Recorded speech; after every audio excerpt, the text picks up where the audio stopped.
Hello everyone, welcome back to this channel. In today's video, I'll show you how to remove stock on Yahoo Finance.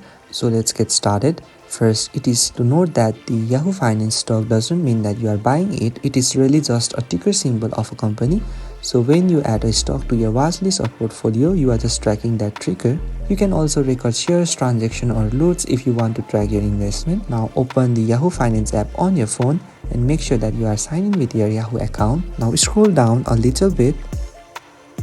Now you will see the list of portfolio or my watch list. Tap on any. Within it, look for the pencil icon at the top right corner and tap on it. Here it will show different options. From the options, click on delete list. A confirmation prompt will appear. Tap on delete list to confirm. Your wish list or portfolio will now be permanently removed. Remember, deleting a watch list or portfolio does not sell real stocks. It only removes the track, tickers, shares and transaction from the Yahoo Finance. And that's it. You have successfully deleted a watch list or portfolio on the Yahoo Finance.